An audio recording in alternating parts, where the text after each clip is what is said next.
தமிழகத்தில் வரும் ஜூன் 6ஆம் தேதி பள்ளிகள் திறக்கப்படவுள்ள நிலையில் அரசு பள்ளிகளுக்கு விலையில்லா புத்தகங்களை அனுப்பும் பணி காஞ்சிபுரத்தில் மும்முரம். கோடைக்காலம் முடிந்து தமிழகத்தில் வருகின்ற ஜூன் மாதம் 6ஆம் தேதி அனைத்து பள்ளிகளும் திறக்கப்படும் என தமிழக அரசு அறிவித்திருந்தது. மே மாதம் 31ஆம் தேதிக்குள் அனைத்து பள்ளி மாணவ மாணவியர்களுக்கும் பள்ளிகள் மூலம் தமிழ்நாடு பாடப்புத்தக நிறுவனத்தின் பாடப்புத்தகங்கள் போய் சேர வேண்டும் என ஏற்கனவே கூறப்பட்டிருக்கும் நிலையில், காஞ்சிபுரத்தின் 5 தாலுகா பகுதிகளில் உள்ள அரசு தொடக்க மற்றும் நடுநிலை பள்ளிகளுக்கு முதற்கட்டமாக புத்தகங்களை அனுப்பும் பணியினை தொடக்க கல்வித்துறை மேற்கொண்டுள்ளது. முதலில் 5 தாலுகா பகுதிகளுக்கும் புத்தகங்கள் கொண்டு செல்லப்பட்டு அங்கிருந்து அந்தந்த பள்ளிகளுக்கு புத்தகங்கள் விநியோகிக்க திட்டமிடப்பட்டுள்ளது.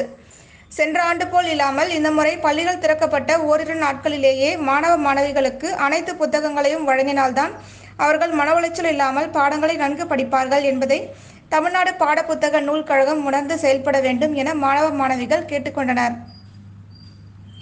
கடந்த ஆண்டு மே மாதம் அனைத்து பள்ளிகளுக்கும் தேவையான புத்தகங்களை தமிழ்நாடு பாடப்புத்தக நூல் கழகம் முறையாக கொள்முதல் செய்யாததால் பாடப்புத்தகங்கள் பற்றாக்குறை ஏற்பட்டு ஒரு சில பாடங்களை படிக்க இயலாத நிலைக்கு மாணவ மாணவிகள் தள்ளப்பட்டனர் என்பது குறிப்பிடத்தக்கது.